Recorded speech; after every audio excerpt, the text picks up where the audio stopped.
Eu estava esperando na porta da creche quando meu celular vibrou. Era uma mensagem de Gustavo, meu ex-marido. Depois de 8 anos de casamento e meses de processo de divórcio, que já estava quase finalizado, o que eu li me deixou gelada. Estou me mudando para São Paulo com a Renata. Transferi todas as nossas economias para minha conta pessoal. Boa sorte pagando o aluguel e as contas. Por um momento, o mundo parou. Os outros pais continuavam pegando seus filhos, rindo e conversando. Mas eu fiquei ali parada, olhando para aquelas palavras. 8 anos juntos, um filho de 5 anos, e essa era a despedida dele. Respirei fundo, bem fundo. Depois respondi: obrigada por me avisar. O que o Gustavo não sabia é que eu estava esperando exatamente esse momento há 3 meses. Vem cá, Rafael, eu disse para o nosso filho quando ele saiu correndo em minha direção. Aqueles olhinhos grandes me olhavam sem saber que o pai dele tinha acabado de tentar nos deixar sem nada. Nosso casamento tinha acabado há tempo, mas não por infidelidade ou brigas dramáticas. Simplesmente, durante anos, eu tinha carregado tudo nas costas. Trabalho em tempo integral, cuidar do Rafael, pagar todas as contas, organizar a casa enquanto o Gustavo vivia como se fosse solteiro.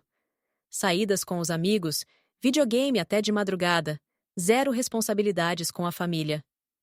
Quando finalmente eu disse para ele que queria o divórcio, ele pareceu quase aliviado. Perfeito, ele me disse. Já estava na hora. Mas 3 semanas depois, ele apareceu com a Renata. A primeira vez que eu a vi foi num café perto do escritório dele. 24 anos, cabelo loiro oxigenado, unhas perfeitas, e aquele sorriso que gritava oportunismo de longe. Eu me apresentei como esposa dele. Esposa. O rosto dela mudou completamente. O Gustavo me disse que era divorciado. Estamos em processo, expliquei calmamente. Mas eu queria te conhecer porque vejo que o Gustavo está bem empolgado. Durante aqueles 20 minutos de conversa, a Renata se revelou completamente.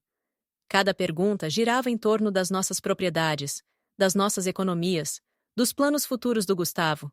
Nenhuma pergunta sobre o Rafael. Naquela noite, tentei alertar o Gustavo. Toma cuidado com a Renata. As intenções dela não são genuínas. Ele ficou bravo. Você não consegue ficar feliz porque eu encontrei alguém. Minha vida não é mais problema seu, Adriana. Ele tinha razão sobre uma coisa. Nosso casamento tinha acabado. Mas quando você tem um filho com alguém, as decisões terríveis dessa pessoa sim se tornam problema seu. Durante as semanas seguintes, a Renata convenceu o Gustavo a planejar uma mudança para São Paulo. A gente pode começar nossa vida juntos lá? Ela dizia para ele. Longe de todo esse drama daqui. Quando o Gustavo me contou sobre a mudança, algo no meu estômago apertou. Não era só uma mudança, era uma fuga. E o Rafael? Eu perguntei. Ele pode nos visitar eventualmente, quando as coisas se acalmarem. A resposta dele confirmou tudo o que eu precisava saber. Vejam, o que o Gustavo nunca soube é que eu trabalho como assistente administrativa numa empresa de contabilidade. Durante anos, eu observei casos de divórcios complicados e pais tentando fugir das responsabilidades. Eu sabia exatamente quais truques eles usavam e, mais importante, como se proteger deles. Naquela noite, depois de colocar o Rafael para dormir, sentei no meu computador e comecei a fazer ligações.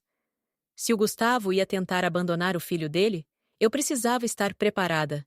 Porque tinha algo que o Gustavo estava prestes a descobrir sobre mim.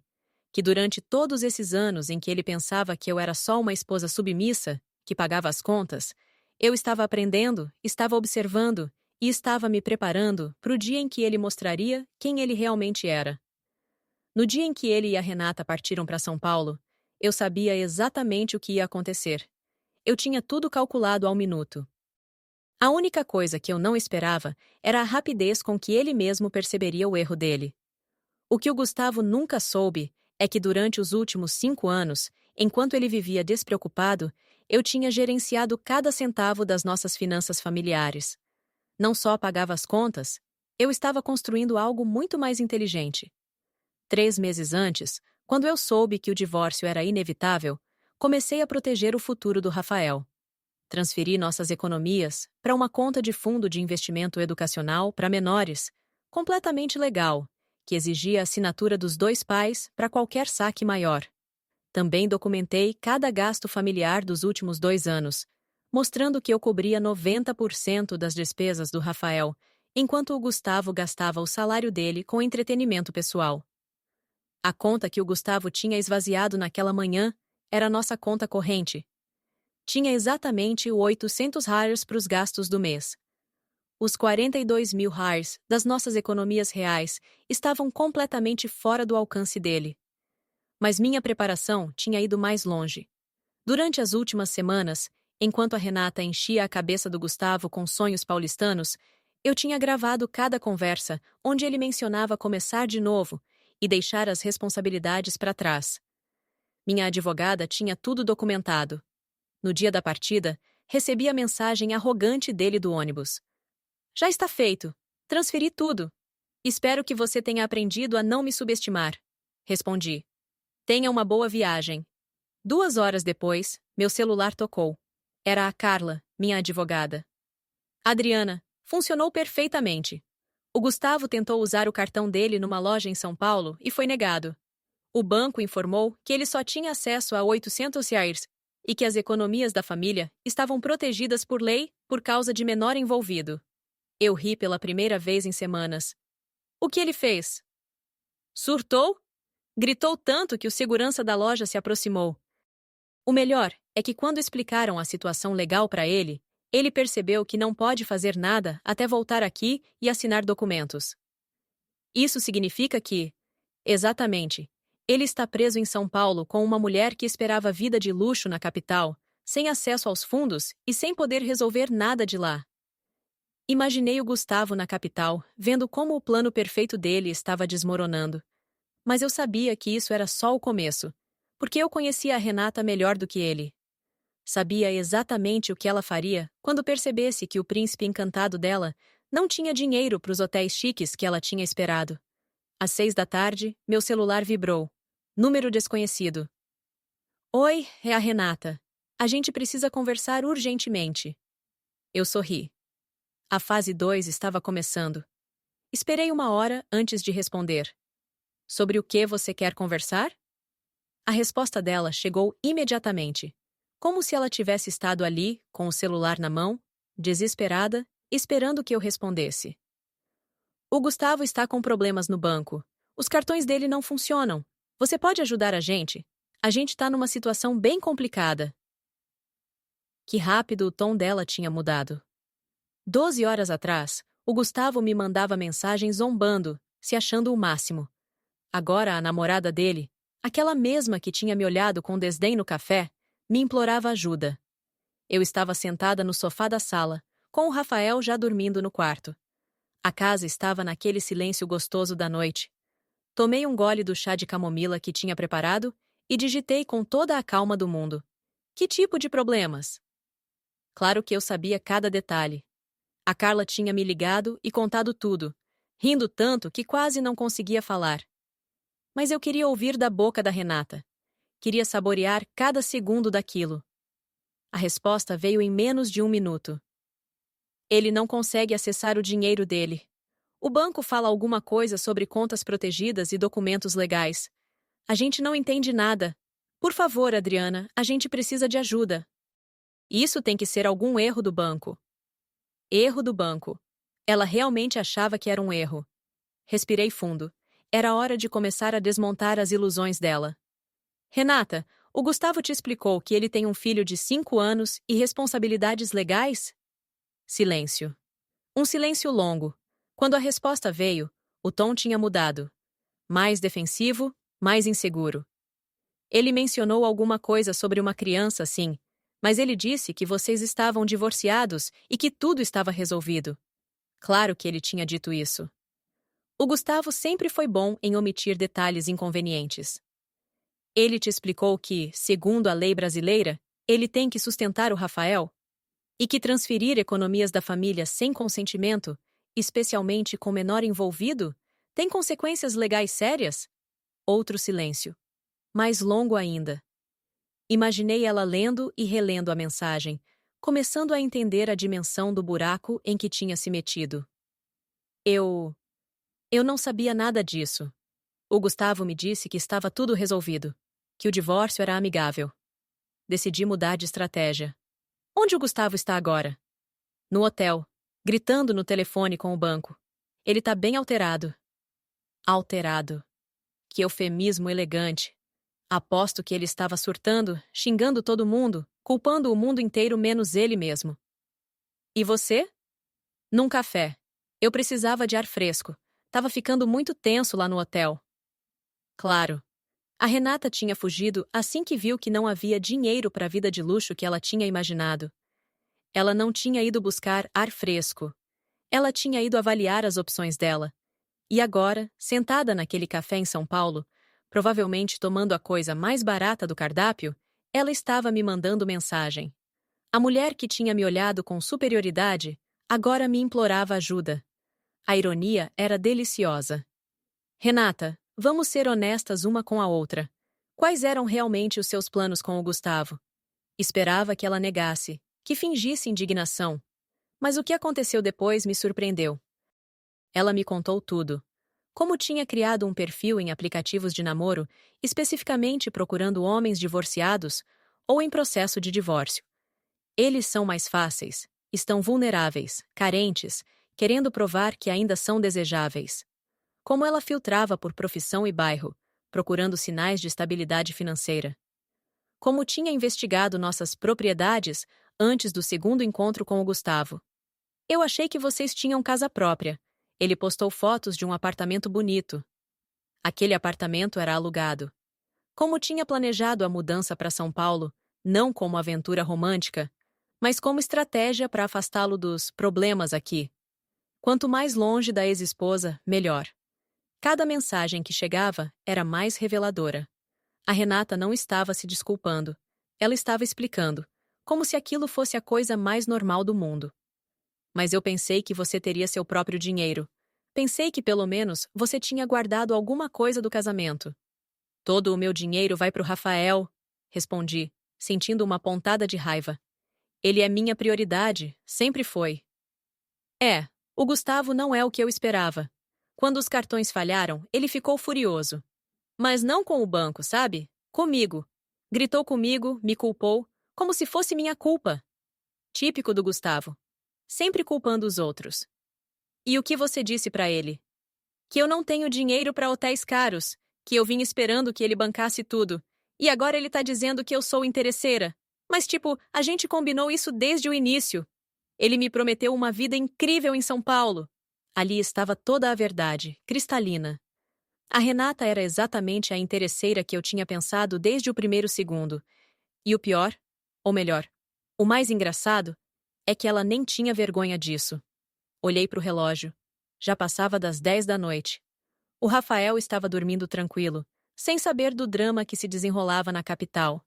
E ali estava eu, conversando com a amante do meu ex-marido. A situação era tão absurda que eu quase ri alto. Mas ainda não tinha terminado. Renata, eu vou te ajudar, mas com uma condição. A resposta veio rápida, desesperada. Qual? Qualquer coisa. Você desaparece da vida do Gustavo. Completamente. Sem contato, sem mensagens, sem nada. Você pega o primeiro ônibus de volta e nunca mais fala com ele. Silêncio. Um silêncio longo. Por que você me ajudaria? Pensei na resposta. Podia ser honesta e dizer que era porque queria que o Gustavo aprendesse a lição da pior forma possível. Sozinho, abandonado, sem ninguém para culpar. Mas optei por uma verdade mais gentil. Porque eu quero que o Gustavo aprenda essa lição sozinho. Sem você, como distração. Sem ninguém para culpar.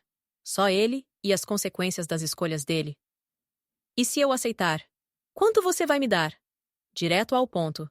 Pragmática até o fim. 500 reais para passagem de volta.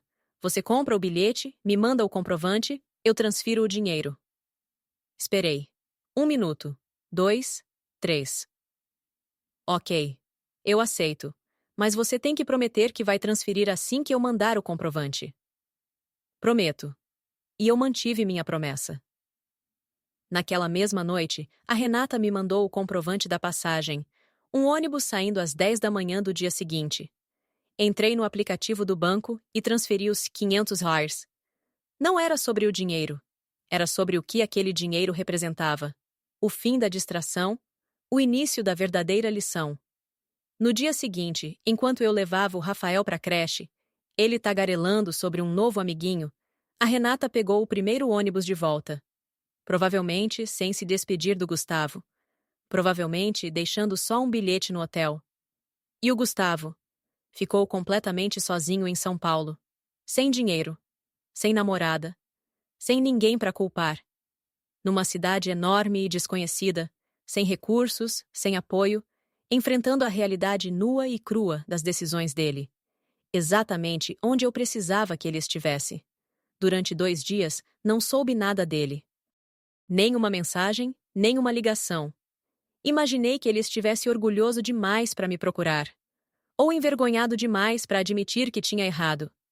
Contei para o Rafael que o pai dele estava viajando a trabalho. Quando ele volta? Meu filho perguntou. Logo, meu amor, logo. No terceiro dia, meu celular tocou às 3 da manhã. O barulho me acordou de um sono profundo.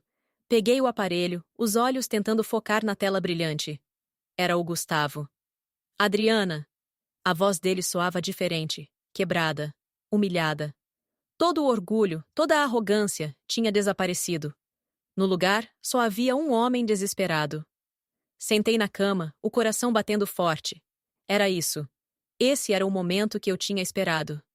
Gustavo, são 3 da manhã. O que você quer? Eu sei, me desculpa. Eu preciso de ajuda. Deixei ele marinar naquilo por alguns segundos. Onde você está? Na rodoviária de São Paulo. Tenho dormido aqui desde ontem. O hotel me expulsou porque não consegui pagar. Chamaram a polícia. Levaram minha mala como garantia. Sua mala. O Gustavo, que sempre se preocupava tanto com aparência, agora estava numa rodoviária sem pertences. E a Renata? Um soluço. Um soluço de verdade. Foi embora. Deixou um bilhete no hotel, dizendo que isso não era o que ela esperava, e desapareceu. Nem se despediu. Só foi embora. Claro que foi. Eu tinha pago para ela ir embora. Mas ele não precisava saber disso ainda. Tinha algo na voz dele que eu não escutava há anos. Vulnerabilidade real, dor genuína. Era um homem percebendo, finalmente, o tamanho da besteira que tinha feito. O que você quer que eu faça, Gustavo? Eu sei que não tenho direito de pedir nada. Sei que estraguei tudo, que te tratei mal, que fui um péssimo marido e um pai ainda pior. Mas, por favor, você pode me ajudar a voltar?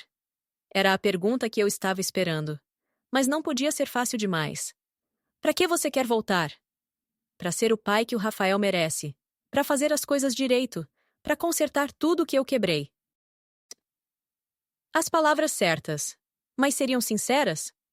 Gustavo, antes de eu te ajudar, você precisa entender uma coisa. O que for, qualquer coisa. Durante esses 3 dias que você esteve sozinho aí, eu estive aqui cuidando do Rafael como sempre, levando ele para a creche, ajudando na lição, consolando ele porque ele pergunta todo dia por que o papai não ligou. Você sabe o que eu disse para ele? Silêncio. Disse que você estava viajando a trabalho. Menti pro nosso filho para proteger você. Mais uma vez. Ouvi um soluço mais alto. Adriana, eu fui um pai terrível. Um marido terrível. Não pensei no Rafael quando planejei tudo isso. Só pensei em te machucar, em te mostrar que eu podia fazer o que quisesse. E agora? O que você pensa agora? Que o Rafael não merece um pai que abandona ele, que você não merecia carregar tudo sozinha durante anos, que fui um covarde que preferiu fugir com uma desconhecida em vez de enfrentar minhas responsabilidades.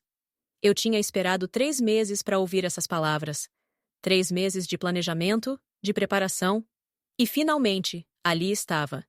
Mas ainda tinha uma coisa que ele precisava saber. Gustavo, tem uma coisa que você precisa saber sobre o que aconteceu.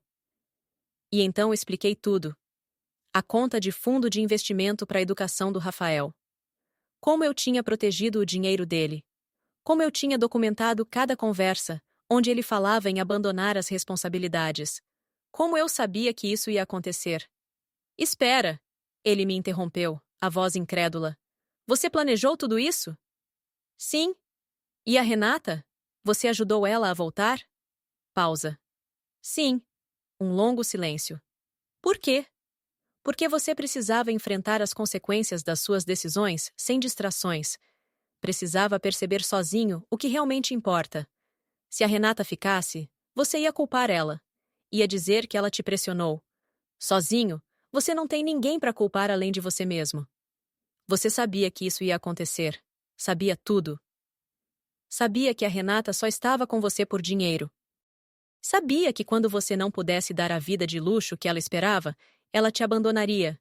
E sabia que quando você ficasse sozinho, finalmente entenderia o que tinha perdido. Por que você fez tudo isso? Podia simplesmente ter me deixado ir e arruinar minha vida. Essa era a pergunta mais importante da noite. Porque, apesar de tudo, eu ainda acredito que você é uma boa pessoa, Gustavo. Você perdeu o caminho. Mas o Rafael precisa do pai dele. E eu precisava que você percebesse isso sozinho.